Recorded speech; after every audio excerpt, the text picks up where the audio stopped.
आज का एक टॉपिक है। एक वीडियो आता था कभी बहुत पहले, दूरदर्शन पे आया करता था, है ना। वो कोई गंगा दर्शन ऐसा करके एक सीरीज थी, जिसमें अष्टावक्र गीता का और ऐसे वो बहुत सारे पीछे की कहानियां ऐसा करके दिखाते थे कि उनसे कुछ सीखने को मिले। तो उसी में एक ये वीडियो है, इसका लिंक आपको नीचे कमेंट बॉक्स में मिल जाएगा, वहां से आप इस वीडियो को देख सकते हैं। इस वीडियो का शीर्षक है कि मेरे 24 गुरु हैं। तो एक आदमी संसार से परेशान होता हुआ उधेड़ बुन में जा रहा है और सोच रहा है कि मेरे पास जो सोना है वो सब मैं फेंक दूंगा, वैसा बुदबुदाता जा रहा है। वहीं बगल में एक साधु अवधूत बैठा हुआ है, तो वो अचानक बोलता है कि सोने से फेंकने से क्या होगा, फेंकना है तो अविद्या को फेंक। तो वो वहां रुक जाता है और पूछता है कि आप कौन हैं। तो बोलता है कि मैं कौन हूं। ऐसा सोचता है कि जिससे उसे याद नहीं है, और फिर बताता है कि मैं अवधूत हूँ। तो वो शायद फेमस होगा उस समय पे। तो ये कहता है कि अच्छा, आप वही तो साधु नहीं है जो अविद्या को फेंक कर और मग्न हो गए हैं, सत्य में स्थापित हो गए हैं, वगैरह वगैरह ऐसी बात। तो वो उसके पैर छूता है और कहता है कि धन्य है, मुझे आप गुरु मिल गए। वो कहता है अगर आप गुरु ढूंढ रहे हो तो सुनो, मेरे 24 गुरु हैं। बोलता है कौन कौन है। वो यहाँ से शुरू करता है कि ये धरती मेरी गुरु है, ये वायु मेरी गुरु है, ये आकाश मेरा गुरु है, ये अग्नि मेरी गुरु है। ऐसे करके 24 तक जाता है। और इनसे वो क्या सीखता है ना, इनसे क्या सीखता है। इनसे सीखता है कि धरती का बताता है कि जैसे धरती सबको समान रूप से धारण करती है, तो मैंने सीखा और मैं सबको समान रूप से धारण करने लगा। मैं बताओ क्या ये पॉसिबल है? भाई धरती तो आपका पैखाना, आपकी टट्टी, पेशाब, बदबू, है ना, हर वो चीज को धारित करती है। चाहे एसिड हो, चाहे जहर हो, चाहे कुछ भी हो। धरती तो धरती के चारों तरफ जो है उसे वो सबको धारण करती है। वो चाहे आतंकवादी हो, चाहे वो बलात्कारी हो, चोर हो, लुटेरा हो, आदमियों में देखें तो, है ना, चाहे वो हिंसक हो, अब जो भी कुछ भी हो, धरती नहीं किसी को कुछ कहती कि भाई, क्यों नहीं कहती? अब चूंकि वो जड़ है, उसका ऐसा कोई कंपार्टमेंट नहीं है कि वो इस तरह का, वहाँ कोई ऐसी जानने का डिपार्टमेंट हो और वो ऐसा बाइफरगेट करता हो। तो वहाँ जो है सो है। अब ये कह रहे हैं कि ये उससे ऐसा सीख के ऐसा ही हो गए हैं कि वो सबको समान रूप से धारण करते हैं। आदमी कैसे कर सकता है सबको समान रूप से धारण? आप सोचो, कोई भी अवस्था में क्या वो अच्छाइयों के जैसे बुराइयों को भी धारण कर सकता है? अगर हाँ, तो ऐसा अवधूत बनने से क्या मतलब है? अगर कहोगे ना, तो फिर धरती से क्या सीखा उसने? तो धरती गुरु कैसे बनी?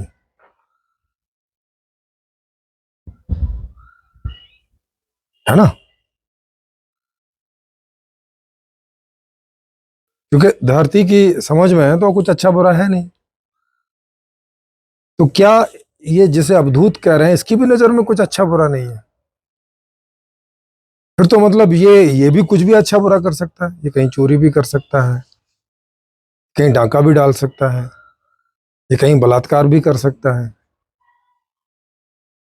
हाँ, करते नहीं है कोई भी वजह से, पर हम थोड़ा इस बात का एनालिसिस कर रहे हैं। कि धरती से धरती से वो जो सीखने की बात कर रहे हैं, क्या वो शिक्षा उन्होंने सच में ली और उसको सच में अपने जीवन में उतारा, और या उतारा जा सकता है क्या? क्या हम उतार सकते हैं अपने जीवन में कि हम सभी को समान रूप से धारण कर लें, कि हम जहर को भी और अमृत को भी समान रूप से धारण कर लें, एक समान रूप से?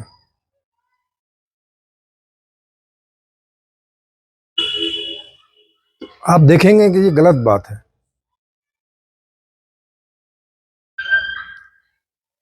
अगर हम इससे इसे अपना इस तरह से गुरु बनाएंगे तो ये गुरु नहीं, ये तो पता नहीं क्या बन जाएगी, हमारा नाश करने वाली बन जाएगी। कहीं हमने ऐसा सोचते हुए जहर धारण कर लिया तो जीवन का क्या होगा आप सोच सकते हैं, नष्ट हो जाएगा, है ना? क्योंकि हम जो हैं, हमारे जो शरीर की प्रकृति है वो, और ये जो धरती है इसकी जो पूरी प्रकृति है उसमें बहुत अंतर है। हमारा शरीर जहर को धारण नहीं किए रख सकता, धरती धारण किए रख सकती है, उसकी ये क्षमता है, उसको वो नुकसान नहीं पहुंचाती, है ना? तो धरती से हम इस तरह की चीजें नहीं सीख सकते। आप सोच रहे होंगे कि अच्छा, वो केवल लोगों को धारण करने की बात कर रहे हैं, ऐसे जहर और अमृत को नहीं। लोगों को भी हम ऐसे कैसे धारण कर सकते हैं? क्या बलात्कारी को हम उसी भाव से धारण कर सकते हैं जिस भाव से किसी पुण्यकारी आदमी को? क्या उन दोनों से हम एक जैसा व्यवहार कर सकते हैं? क्या एक सच बोलने वाले आदमी से और एक झूठ बोलने वाले आदमी से हम एक जैसा व्यवहार कर सकते हैं? और अगर करेंगे तो क्या ये उचित होगा? नहीं कर सकते, नहीं उचित होगा।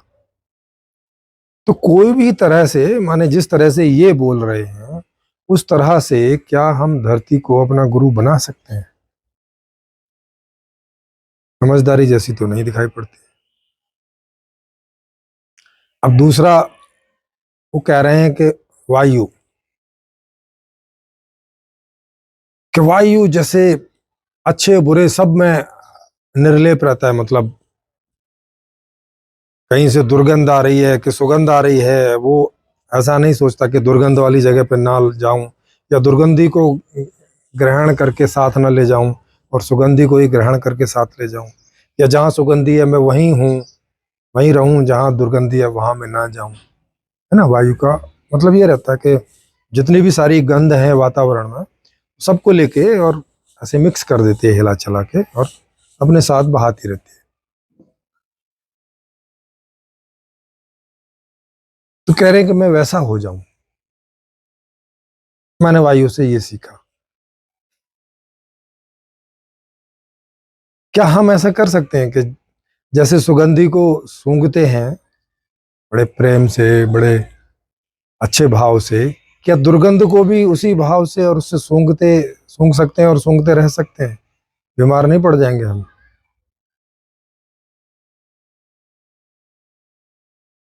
हम्म? बीमार नहीं हो जाएंगे क्या हम? क्या सीखे हैं मुझसे ऐसा? तो यहाँ भी मैं लंबा ना करते हुए, क्योंकि पहले वाले टॉपिक पर ही मैंने आपको अच्छे से विस्तार में समझा दिया, अब आगे और एक दो जो उदाहरण है उनके, वो तो 24 देते हैं, मैं एक दो ही उदाहरण में ऐसे समझने का प्रयास करते हैं। भाई वायु एक तो चेतन नहीं है ना? धरती की तरह वो चेतन नहीं है, जैसे धरती चेतन नहीं थी। हम चेतन हैं। चेतन के गुणों में और जड़ के गुणों में बहुत फर्क होता है। चेतन किसी चेतन को तो गुरु बना सकता है क्योंकि वो समगुणी होते हैं। वहां जो कुछ अच्छा बुरा होता होगा तो ज्यादा चांसेस हैं कि आपको भी वो अच्छा बुरा हो जाएगा, हालांकि सब कुछ नहीं होता है, पर फिर भी कुछ हद तक तो हो ही सकता है। जड़ के साथ क्या समरूपता है? जड़ से हम क्या सीख सकते हैं? सीखने की स्थिति में बता रहा हूं। माने हम किन्हीं जड़ पदार्थों को अपना गुरु कैसे बना सकते हैं,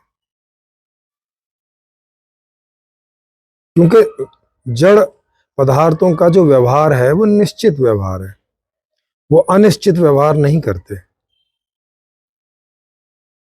और मनुष्य का जो व्यवहार है वो उस तरह से निश्चित नहीं है ना। मनुष्य का ऐसा नहीं है कि सभी मनुष्य पुण्यकारी होते हैं या सभी मनुष्य पापी होते हैं, है ना। यहाँ विभिन्न प्रकार के, इवन एक दूसरे के अपोजिट तरह के व्यवहार करने वाले भी लोग पाए जाते हैं। प्रकृति में ऐसा नहीं होता है, वहां एक तरह की चीजें में ऐसे अपोजिट वेरिएशन होने की संभावना बहुत कम होती है। जनरली वहां अपोजिट स्वभाव नहीं होते एक तरह की चीजों में,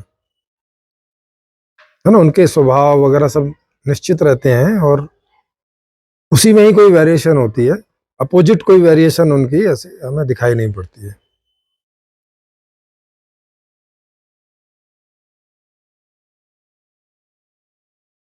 फिर वो कह रहे हैं आकाश, आकाश की तरह निराकार, निर्लेप, किसी से चिपकने वाला नहीं, सम रहने वाला। चेतन सम कैसे रह सकता है? जड़ तो रह सकता है, क्योंकि उसको तो कोई सुखी दुखी होना है नहीं है, कभी सुखी होना है, दुख से बचना है, वहां तो कुछ ऐसा है नहीं है ना।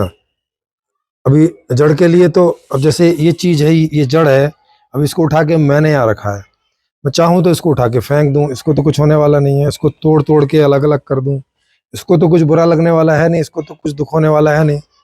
तो ये तो मेटेरियलिस्टिक जो नियम है उन पर ही चलता रहता है। ऐसा नहीं है कि मैं इसको तोड़ फाड़ के फेंक दूं तो ये मुझे उठ के खड़ा होके और गालियां बकेगा और मेरा कुछ नुकसान करेगा, है ना। इसको कोई ऐसा भाव होता नहीं, क्योंकि ये चेतन नहीं है। तो क्या चेतन का कोई जड़ गुरु हो सकता है क्या? या इस वीडियो के माध्यम से ये जो ऐसा सिखाने की कोशिश कर रहे हैं कि जड़ चीजों को हम अपना गुरु बनाएं, चेतन को गुरु बनाने में क्या समस्या है जब हम चेतन हैं?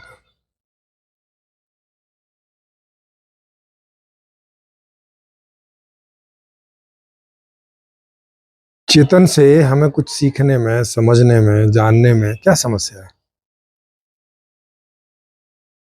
ये उसको क्यों नहीं कह रहे कि अब मैं इतना सब जानता वानता हूं तो तू मुझे गुरु बना ले,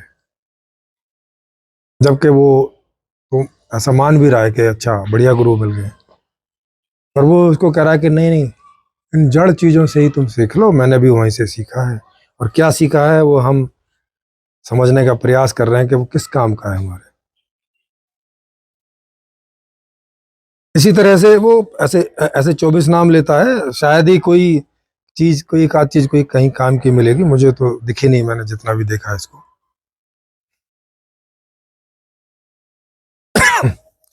और ये हमारा पुराकाल है, पुरातन काल है। मतलब ये इनमें जितने भी तरह की स्टोरीज दिखाई हैं, ये सब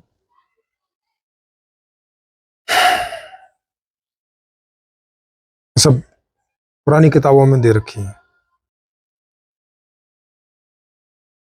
है ना। और अवधूत, अवधूत का मतलब भी ऐसा ही लगा रखा है कि जिससे किसी अच्छे और बुरे का अब ज्ञान नहीं है, जो किसी अच्छे और बुरे में अंतर नहीं करता, है ना। अवधूत की का इसी तरह का ले रखा है। कब उसके लिए ये दुनिया एक जैसी हो गई है, यहाँ कुछ अच्छा और कुछ बुरा नहीं होता, यहाँ कुछ ऐसा और वैसा नहीं होता, है ना। वो कोई एक भाव जैसी स्थिति में रहता है। इस तरह की उसके बारे में कहानियां हैं, ये बता रखा है। लेकिन क्या ये किसी चेतन जीवन के लिए किसी मतलब का है? क्या एक चेतन जीव एक ही भाव में 30-50 साल रहे, और वो एक भाव भी क्या, कि कोई भाव नहीं है, मतलब बिना किसी भाव के। जैसे कोई एक भाव की जगह कहना ये ज्यादा अच्छा है कि निराभाव, माने बिना किसी भाव के जीवन जिए। क्या वो जीवन होगा? क्या कोई भी चेतन वैसा जीवन जीना चाहेगा? और क्या उसके चेतन होने का कोई मतलब बचेगा?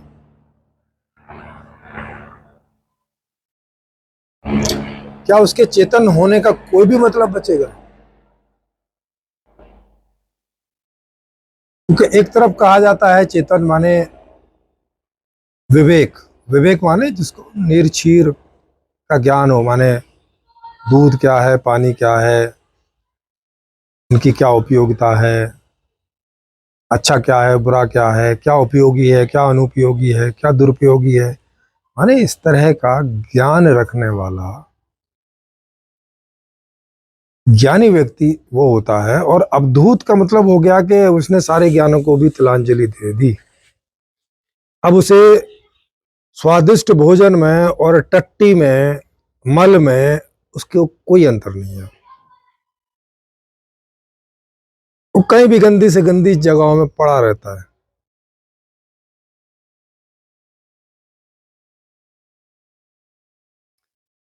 क्या कोई चेतन ऐसा जीवन जीना चाहता है, या कि ये कोई मानसिक रोग है, मानसिक समस्या है ना? इस तरह के लोगों को भारत के इतिहास में और देखें तो आज भी सो कोल्ड अध्यात्म में काफी ऊंचा स्थान दे रखा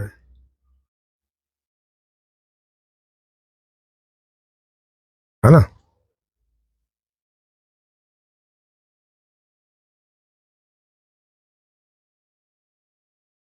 क्या चेतन का ऐसा जीवन कोई आदर्श मानने लायक है? हालांकि लोग मानते नहीं आदर्श, इसीलिए कोई उनके जैसा होता नहीं, कोई इक्का दुक्का ऐसे लोग ट्राई मारते रहते हैं। क्या क्या वो वास्तव में अंदर से होते हैं, या ऐसा वो दिखाने का प्रयास करते हैं चूंकि इस बात को एक प्रसिद्धि प्राप्त है, एक भारत में अध्यात्म में ऊंचा स्थान प्राप्त है, तो अपने आप को वैसे ऊंचा दिखाने के लिए और उस तरह का कोई सो कोल्ड सम्मान की चाहत रखने के चक्कर में वो ऐसा करते हैं। जैसे कई लोग होंगे वो ऐसे अपना हाथ जो है वो सालों साल खड़ा रखते हैं और फिर वो ऐसे जम जाता है। कोई लोग नाखून बढ़ाते रहते हैं, कोई लोग बाल इतने बढ़ाते रहते हैं, कोई लोग खड़े सिरी हो जाते हैं, कोई लोग दूधाधारी हो जाते हैं। माने क्या ये एक सही जीवन के आदर्श हो सकते हैं?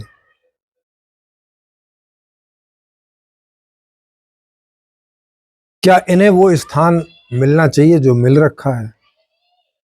इनके उस स्थान के मिले होने से कितने लोग दिशा भ्रमित होते हैं जीवन में, ऐसी ऐसी कहानियां और ऐसी ऐसी बातें सुन के। अभी भी ये वीडियो किसी ने मुझे फॉरवर्ड किया था व्हाट्सएप में। मतलब जिसने किया था उसने तो बड़ा ऐसा सोच के किया होगा कि बड़ी अच्छी बात है, और इन बातों में से शायद वो भी कोई इक्का दुक्का बात को अपने जीवन में उतारने की चेष्टा कर रहा होगा। उतरती नहीं है अलग बात है। अब उतरती नहीं है तो फिर इन्फीरियरिटी कॉम्प्लेक्स पैदा हो जाता है, हीनता की भावना आ जाती है कि अरे हम तो गए गुजरे लोग हैं, हम तो ऐसा कर ही नहीं पा रहे हैं, हम तो गंदी सड़ी जगह पे रह ही नहीं पा रहे हैं, हम तो कुछ भी कमी को सहन ही नहीं कर पा रहे हैं, है ना? एक एक हीनता की भावना उनमें आने लगती है, और उन्हें लगता है कि ये अवधूत लोग तो बहुत महान लोग हैं, है ना? एक उनको एक ऐसी सुपीरियरिटी देके। और जब ऐसे अवधूत टाइप के लोग या जो ऐसा लोग सुनते हैं तो उन्हें लगता है कि यार अवधूत बन जाओ, ये ऐसा आपको भी सम्मान मिलेगा, बड़ा पद है अवधूत होना, बड़ी बात है अवधूत होना। क्योंकि लोग फिर समाज में ऐसे ही बोलते रहते हैं कि अरे बड़ी बात है भाई साहब अवधूत होना, हर कोई नहीं हो सकता, हर किसी के बस का नहीं है, गंदी जगहों पे रहना, दुर्गंधियों को भी ग्रहण करना, अच्छे बुरे का अंतर ना रखना, आसान बात नहीं है। आप सोचो, माने ये जो अवधूत है इस वीडियो में, अगर उसे इन शॉर्ट देखें तो कर क्या रहा है, वो जड़ होने की चेष्टा कर रहा है, वो जड़ होने की कोशिश कर रहा है। क्योंकि जड़ चीजों से आप जड़ता ही सीख सकते हैं, वहां से और क्या सीखेंगे। वो धरती से, आकाश से, जल से, अग्नि से, वायु से, और या अपने से कम चेतनित वस्तुओं से, जैसे चींटियों से और इससे उससे।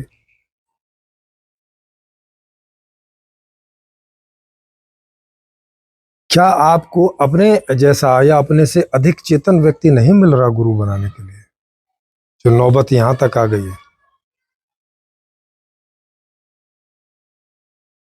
कि अब आपको धरती से सीखना पड़ेगा, जल से सीखना पड़ेगा, अग्नि से सीखना पड़ेगा। आपकी चेतनता कहाँ गई? आपके अंदर जो चिंतन मनन विचार विमर्श की प्रक्रिया कहाँ गई? आप इसी प्रकृति का फाइनल आउटपुट हो। फाइनल आउटपुट तो अपने पीछे के आउटपुट से, पीछे की सीरीज से बेहतर ही होगा ना। तो बेहतर जो प्रोडक्ट है प्रकृति का, वो कम बेहतर प्रोडक्ट से सीखने चले, क्या ये सही होगा? एक टीचर अपने एक पहली के स्टूडेंट से कुछ सीखने चले, क्या ये ठीक होगा? क्या ये उल्टी गंगा बहाना सही होगा? क्या इस तरह की परिपाटी समाज में रखना सही होगा? क्या इस तरह ऐसा करके हम उस परिपाटी को रोक नहीं रहे हैं कि अगर कहीं कोई चेतन ज्ञानी पुरुष है तो उसको ना स्थापित करके इन जड़ चीजों को गुरु रूप में स्थापित करना, क्या इससे आपके आने वाली पीढ़ी को, मौजूदा पीढ़ी को नुकसान नहीं होगा? कि वो ज्ञान के लिए उनकी तरफ ना देखकर, ज्ञान के लिए वैज्ञानिकों की तरफ ना देखकर, ज्ञान के लिए डॉक्टर इंजीनियर की तरफ ना देखकर, ज्ञान के लिए किसी आत्मज्ञानी व्यक्ति की ओर ना देखकर धरती, जल, वायु, आकाश इनकी ओर देखें।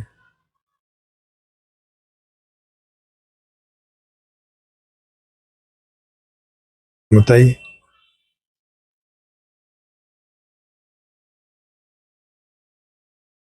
तो मैं, आशा है कि आप समझ गए होंगे मैं क्या बताना चाह रहा हूँ। और जितना पीछे जाएंगे, ज्ञान का अभाव उतना ही आपको कम मिलेगा। मतलब ज्ञान का अभाव मिलेगा, ज्ञान कम मिलेगा।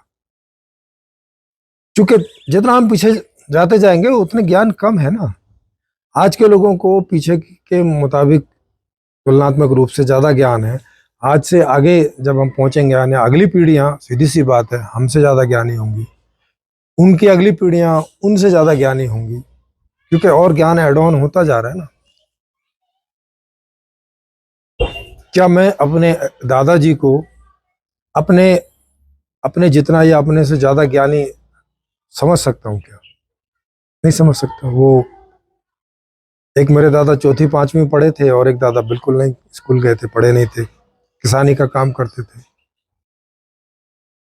वही मोटा मोटा किसानी का काम के वो बैलों से हल जोत लिया, हल थोड़ा बहुत ठीक कर लिया और कुछ फसलें उगा ली, कुर्री का खाद वाद डाल के, बस इस तरह की उनको समझ थी। क्या मैं उनसे किसी आत्मज्ञानी का ज्ञान या किसी वैज्ञानिक का ज्ञान की अपेक्षा उनसे कर सकता हूँ? नहीं कर सकता। क्या अभी अभी जो ज्ञान पैदा हुआ है उसको सीखने में अपने पूर्वजों के पास जा सकता हूँ? जैसे अभी कोई बुजुर्ग लोग होंगे जिन्होंने कभी विज्ञान नहीं पढ़ा, उन्हें विज्ञान की कोई समझ भी नहीं है, अगर उस बात का मुझे ज्ञान लेना हो तो उनके पास जाऊंगा या उस चीज के ज्ञानियों के पास जाऊंगा, या जाना चाहिए? आप बोलेंगे बात तो सीधी सी है, जो जिस चीज का ज्ञानी है उसका ज्ञान प्राप्त करने के लिए उसी के पास जाना चाहिए। तो ये आप विरोधाभास देख सकते हैं कि इस तरह की कहानियां पीछे चलती थी, और जो भी लोग इस तरह की कहानियां चलाते थे, ये लोग, ये भी चेतन ही लोग होते थे और अपनी ही अवहेलना कर रहे हैं।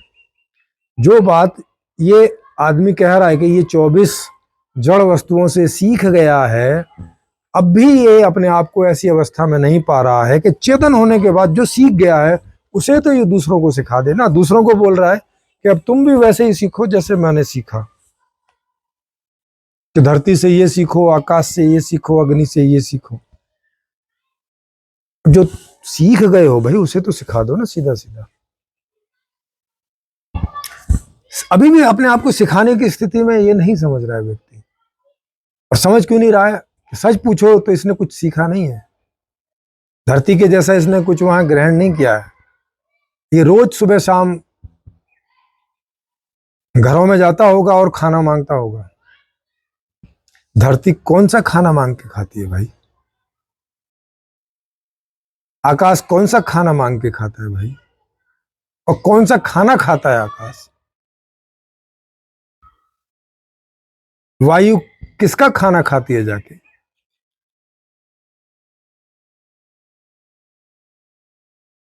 तो ये सेलेक्टिव चीजें हैं। सर्दी पड़ने पे ये आग के पास जाता होगा, क्यों भाई? सर्दी को भी समान भाव से ग्रहण करो और मर जाओ। अब ठंड लगेगी, जम जाओगे, मर जाओगे, धरती के समान ही हो जाओगे फिर। इसका मतलब है इसको ये भी नहीं पता कि आदमी क्या चीज है, किन स्थितियों में ये जीवित रह सकता है, किन में नहीं रह सकता है, इसे इसके जीवन का क्या उद्देश्य है, इसे क्या करना चाहिए, इसे क्या नहीं करना चाहिए। नहीं, वहां सब समान समान समान समान।